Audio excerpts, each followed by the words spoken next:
ठीक, चलो अब आज हम लोग पढ़ेंगे अलजेब्रिक एक्सप्रेशंस। अलजेब्रिक एक्सप्रेशंस इस चैप्टर का ये क्लास 7 और क्लास 8 दोनों का सेम चैप्टर है।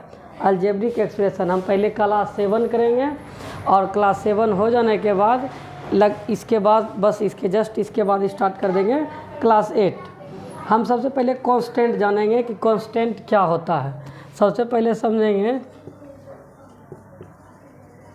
कांस्टेंट। हम लोग कांस्टेंट समझेंगे, एक तो होता है कांस्टेंट और दूसरा होता है वेरिएबल।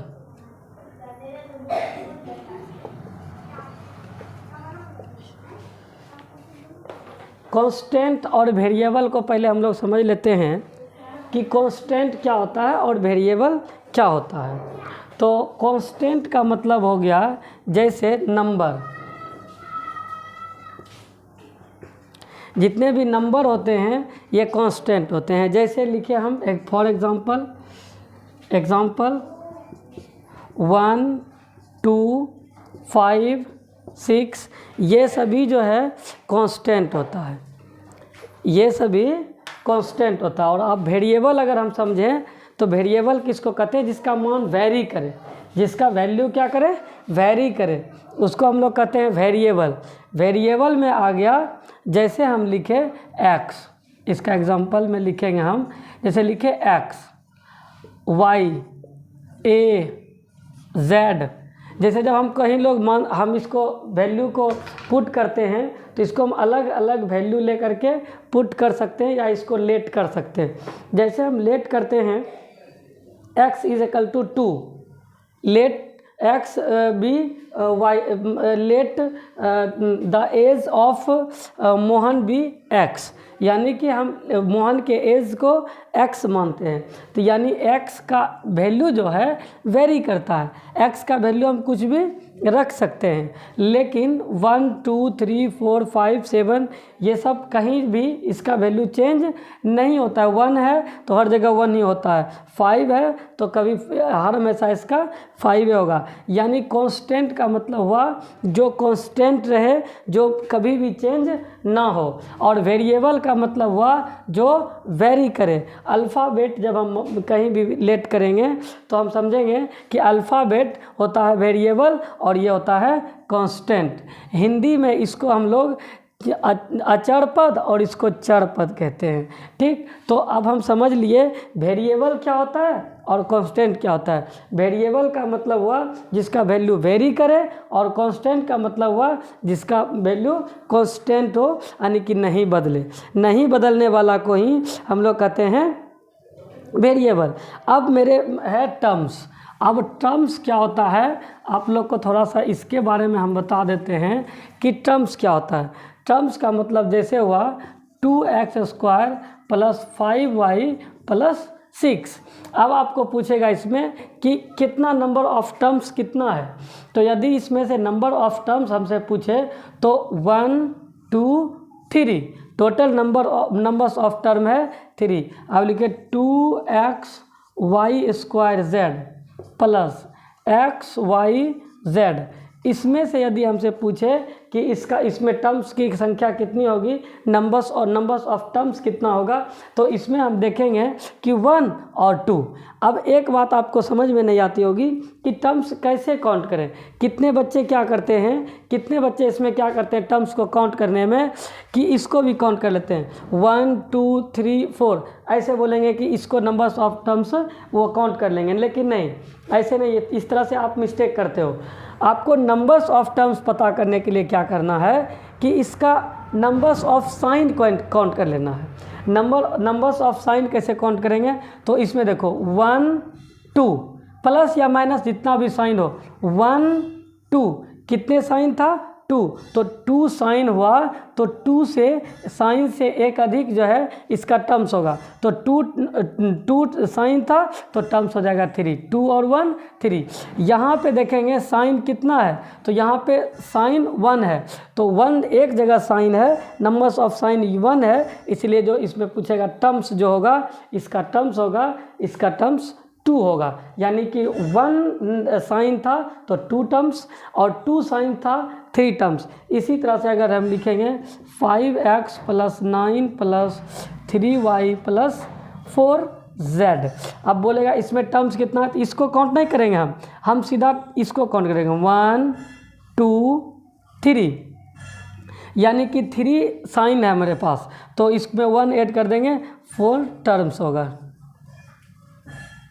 4 टर्म्स होगा। यानी जितना साइन उससे एक अधिक टर्म्स, जितना साइन रहेगा उसमें एक अधिक जो है टर्म्स कर देंगे। इसमें जैसे हम लिखते 5x - 2y + 3z - 2, ऐसे यदि हम लिखे तो इसमें हम क्या करेंगे, अगर हमको पूछे नंबर्स ऑफ टर्म्स कितना होगा, तो हम इसमें सीधी सी बात क्या करेंगे कि इसका ये कर देंगे, साइन को काउंट कर देंगे। तो 1 2 3, नंबर्स ऑफ साइन कितना है, नंबर्स ऑफ साइन 3 है, 1 2 3, तो नंबर्स ऑफ टर्म्स कितना हो जाएगा, तो इसमें हो जाएगा नंबर्स ऑफ टर्म्स बराबर हो जाएगा 1 2 3, 3 और +1 यानी कि 4, यानी कि इसमें नंबर्स ऑफ टर्म्स कितना हो जाएगा, तो नंबर्स ऑफ टर्म हो जाएगा 4। यानी आपको हम टर्म्स निकालने सिखा दिए, ठीक है। अब हम टर्म्स जब निकाल लिए तो हम ये देखेंगे बायनोमियल, पोलोनोमियल, ट्राइनोमियल, ये सब चीज़ हम थोड़ा सा देख लेते हैं कि टर्म्स के आधार पे इसको कैसे बांटेंगे। तो टर्म्स के आधार पे इसको हम कहेंगे, इसका होता है मोनोनोमियल। पहला होता है कहता कि various type of algebraic expression, कितने टाइप्स का, बहुत तरह का अलजेब्रिक एक्सप्रेशन होते हैं। जैसे हम समझेंगे मोनोनोमियल,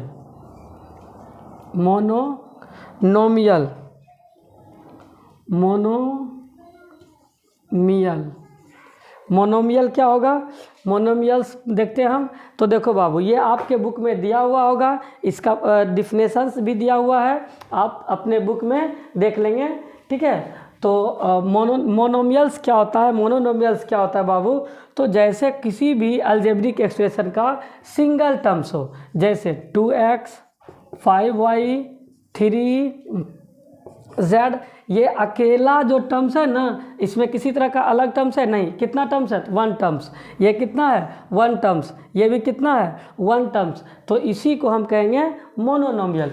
मोनो का मतलब ही होता है, अकेला, और नोमियल्स का मतलब होता है टर्म्स, यानी कि जब अकेला टर्म्स हो तो हम उसको क्या कहेंगे, मोनोनोमियल कहते हैं। उसके बाद होता है बायनोमियल, बायनोमियल्स क्या होता है, बाबू, तो बायनोमियल्स का मतलब होता है, यहाँ पे देखो बाय का मतलब हो जाता है 2, बाय का मतलब हो जाता है 2। तो वैसा अलजेब्रिक एक्सप्रेशंस जो कि 2 कम से कम 2 टर्म्स बना हुआ है, हमको बोला है N algebraic expressions contain 2 terms is called a binomial. यानी कि जो हमको क्या हो, कंस्ट्रक्ट बना हुआ हो 2 टर्म से, जैसे 2x + y, ये इसका एग्जाम्पल है, ठीक है। ये इसका एग्जाम्पल है कि यदि इसमें 2 टर्म्स होता है, जैसे 2x + y हो गया, x + z हो गया, 3x + 2y हो गया, ये सभी जो कहलाएगा बायनोमियल्स।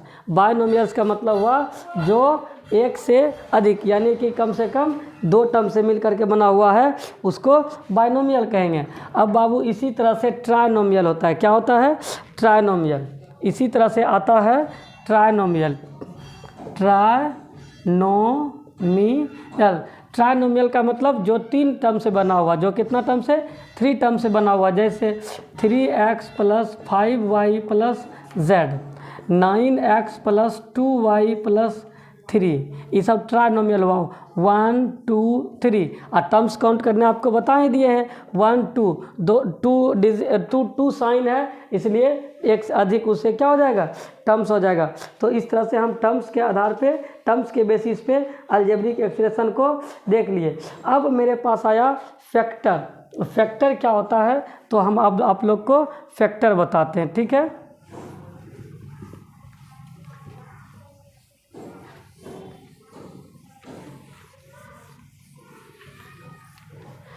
अब हम लोग पहले देखेंगे कि इसका फैक्टर्स क्या होता है। फैक्टर्स जैसे कि 15 है तो 15 को हम लिख सकते हैं 5 × 3, तो ये 5 और 3 क्या कहलाएगा, इसका फैक्टर कहलाएगा। जैसे हम लिखते हैं 16 का मतलब होता है 4 × 4, तो इसको लिख सकते हैं 2 × 2 × 2 × 2, 2 2 जा 4 2 जा 8 2 जा 16, यानी कि ये हमारा कहलाएगा फैक्टर, इसको हम कहेंगे फैक्टर। एक बात आप फैक्टर में याद रखोगे कि एक नंबर को आप देख लो प्राइम,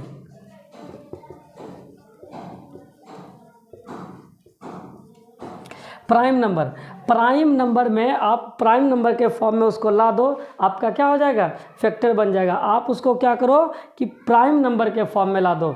प्राइम नंबर के फॉर्म में कैसे लाएंगे बाबू, जैसे देखो यहाँ लिखा हुआ था 4 × 4, तो 4 × 4 क्या प्राइम नंबर में है, नहीं। फैक्टर का मतलब तब तक उसको तोड़े जो कि उसको दोबारा फिर टूट ना सके। तो 2 × 2 क्या है, प्राइम नंबर है। प्राइम नंबर एक वैसा नंबर होता है जिसको हम जिसका HCF 1 होता है। जैसे 2 और 5 दोनों का देखिए HCF कितना होगा 1, 2 5, इस तरह से इसका एग्जांपल में होगा। इसका और आ जाएगा 7, उसके बाद आ जाएगा 11, 13, 17, ये सब प्राइम नंबर का एग्जांपल्स है। देखिए ये 11 जो है या तो 11 से डिवाइड होगा या फिर 1 से, या तो 11 से या तो 1 से। उसी तरह से देखिए आप 13 या तो 13 से डिविजिबल होगा या तो 1 से, और दूसरा किसी नंबर से या डिविजिबल नहीं होगा। इसी को हम लोग क्या कहते हैं प्राइम नंबर।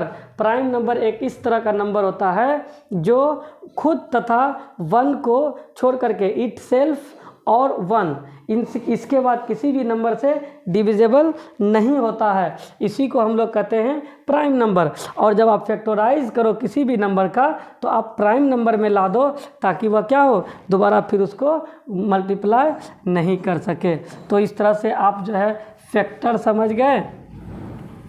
अब आगे हम लोग चलते हैं कोफिशिएंट। अब आगे हम लोग देखेंगे, इसका आगे आता है कोफिशिएंट।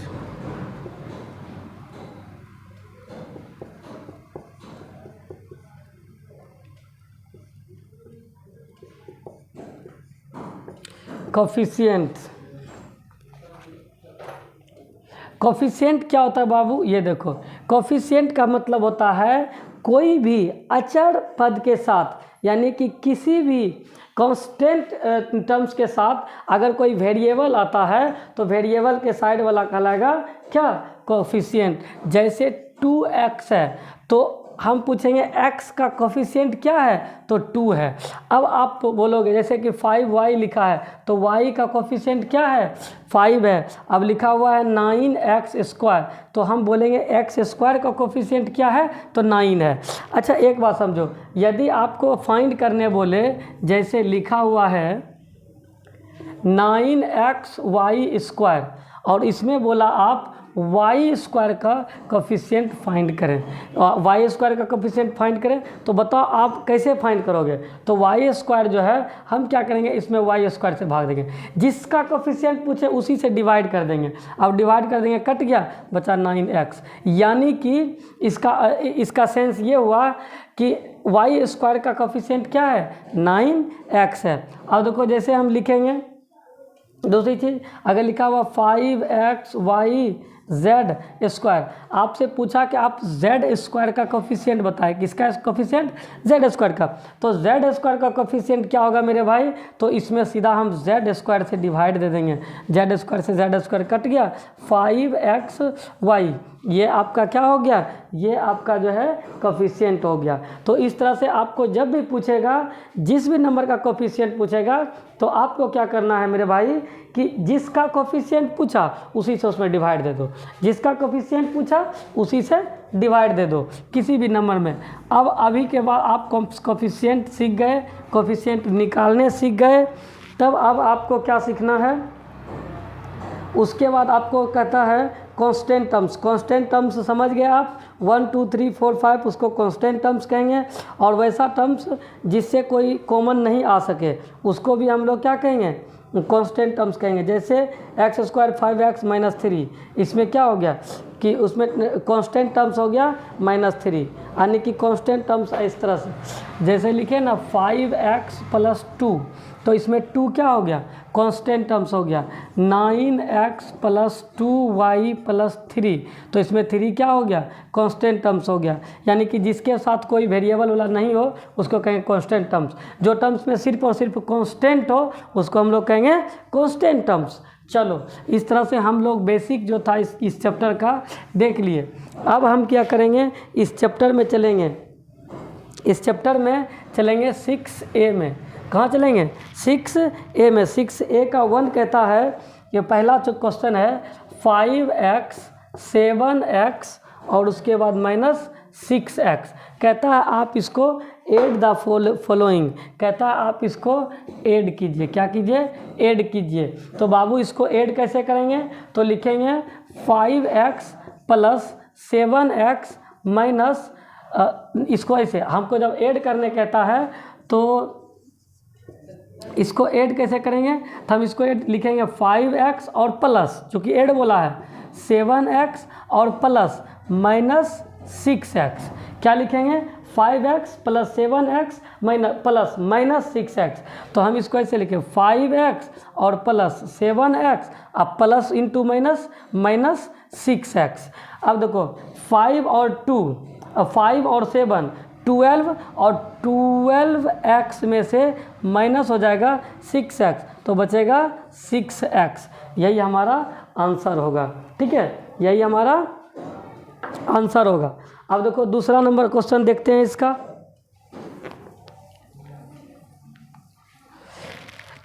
सिक्स ए का दूसरा नंबर, 6A का दूसरा नंबर क्वेश्चन है, 6A का दूसरा नंबर क्वेश्चन है 3y 5x 2/3x और उसके बाद जो है -4/5x। इस तरह से है। एक चीज़ आप लोग ध्यान रखोगे, मैथमेटिक्स में कभी भी जो है ये माइनस नीचे नहीं होगा, जब भी होगा तो ये माइनस ऊपर होगा।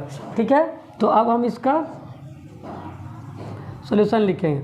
तो हम क्या करेंगे, इसको जोड़ेंगे 3/5x plus 2/3x plus -4/5x। इस तरह से इसको क्या करेंगे, ब्रैकेट में डाल देंगे। अब क्या माइनस है इसलिए ब्रैकेट में डाल देंगे। अब लिखेंगे 3/5x और प्लस 2/3x और प्लस -4/5x। अब देख बाबू, ये दोनों को जोड़ के इसको घटा देंगे, तो ये दोनों को ऐड जब हम करेंगे तो ऐड में कितना, इसका एलसीएम आ जाएगा 15, इसका आ जाएगा 15। तो जब भी आपको अगर नीचे मल्टीप्लाई करने के बाद एलसीएम आवे तो आप यहाँ पे एक चीज़ कर सकते हो, 3 3 जा 9 और 5 2 जा 10 और इंटू यहाँ x दे देंगे और -4/5x। अब देखो ये दोनों को जब हम ऐड करेंगे तो कितना हो जाएगा, 19x/15 - 4/5x। अब देख 15 और 5 का एलसीएम हो जाएगा 15। अब 15 है तो इसको जैसे तैसे लिख देंगे 19x और माइनस 5 3 जा 15 तो 4 3 जा 12x। अब देख बाबू, जब हम 19 में से इसको माइनस करेंगे तो 9 में से 2 जाएगा तो बचेगा 7 और 1 में से 1 जाएगा 0, यानी कि 7x/15। इसका यही आंसर होगा 7x/15। इस तरह से हम 2 नंबर क्वेश्चन जो है कर लिए। अब देखते हैं हम 3 नंबर क्वेश्चन।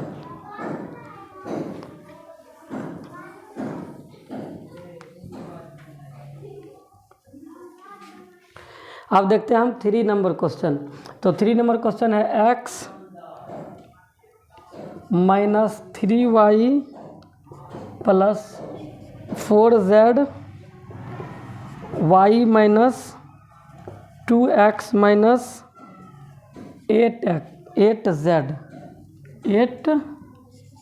8z। उसके बाद है 5x - 2y माइनस 3z हमको कहता है, ये z है, हमको कहता है तीनों को ऐड करने के लिए। बाबू हम लोग क्या करेंगे, x minus 3y plus 4z और plus y minus 2x minus 8z और प्लस कितना 5x minus 2y minus 3z। अब देखेंगे इसमें x है, सब x वाला को एक साथ x x और x। अब देखो पहले माइनस वाला को प्लस वाला को ऐड कर लेंगे, 5x और 2x, 5 और 2 7x, 7x में से 2x घटेगा तो बचेगा 5x। ठीक, x वाला का कहानी ख़त्म। अब x वाला को छोड़ देंगे। अब y वाला को माइनस 3y y और माइनस 2y। अब देखो माइनस 3y और माइनस 2y, तो 2 और 3 5y और 5y में से एक y माइनस हो जाएगा तो बचेगा माइनस कितना 4y, बचेगा माइनस 4y। अब y का कहानी ख़त्म हो गया। अब हम z वाला को देखेंगे तो 4z यहाँ है, 8z यहाँ है और उसके बाद जो है 3z यहाँ है। हम पहले माइनस वाला को ऐड कर देंगे तो 8 और 3 11 हो जाएगा, 11 में से 4 माइनस होगा तो प्लस हो जाएगा तो बचेगा माइनस कितना 7z। यही आपका हो जाएगा बाबू आंसर। ठीक है, तो यही हो जाएगा आपका आंसर। ये कितना नंबर क्वेश्चन था, तो ये हमारा 3 मार्क्स क्वेश्चन था एक्सरसाइज 6A का। ठीक है, आगे उसके बाद हम देखते हैं 4 नंबर। अब अगला बार देखेंगे हम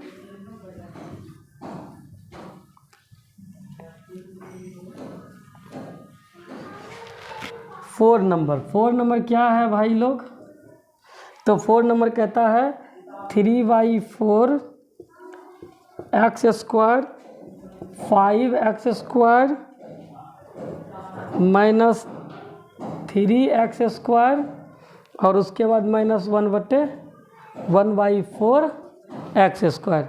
देखो मेरे भाई, इसको क्या करेंगे 3y4 x square plus 5x square अब प्लस माइनस में कितना है 3x स्क्वायर और फिर प्लस माइनस में 1/4 x स्क्वायर।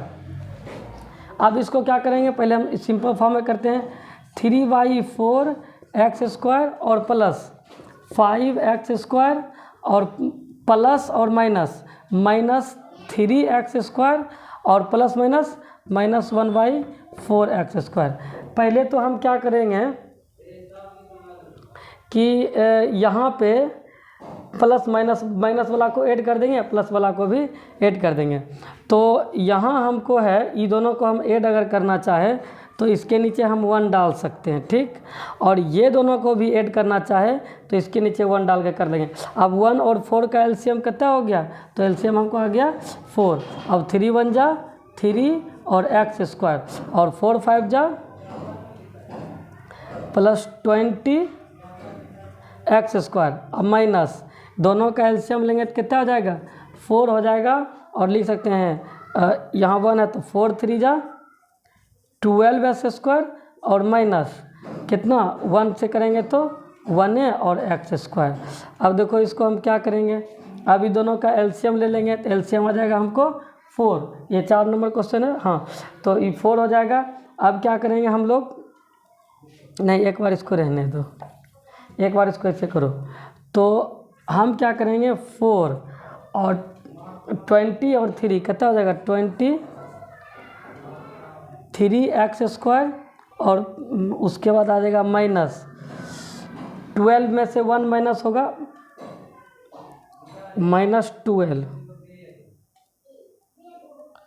तो ये कितना हो जाएगा माइनस 12 में से यदि ये माइनस तो हो जाएगा माइनस 13 कितना बाई 4x स्क्वायर। अब हम क्या करेंगे, इस दोनों का एलसीएम ले लेंगे तो आ जाएगा 4 और उसके बाद जो है 23 और x स्क्वायर इसमें माइनस कर देंगे क्योंकि यहाँ एलसीएम लिए थे तो x स्क्वायर। अब देख बाबू इसको थोड़ा सा हम यहाँ लिख देते हैं। तो 3 में से 3 माइनस होगा 0 और 2 में से 1 माइनस होगा तो 1, यानी कि 10x²/4। अगर आप इसको चाहते हैं कटाने तो कटा सकते हैं, 2 2 जा 4 और 5 2 जा 10, यानी कि 5x²/2। यही होगा इसका आंसर। ठीक है, हम 4 नंबर तक जो है इसमें पढ़ लिए। ठीक है, इस चैप्टर में हमने कहाँ तक पढ़ लिया, 4 नंबर पढ़ लिए। इससे आगे अब जो है 6A का फिर हम लोग पढ़ेंगे।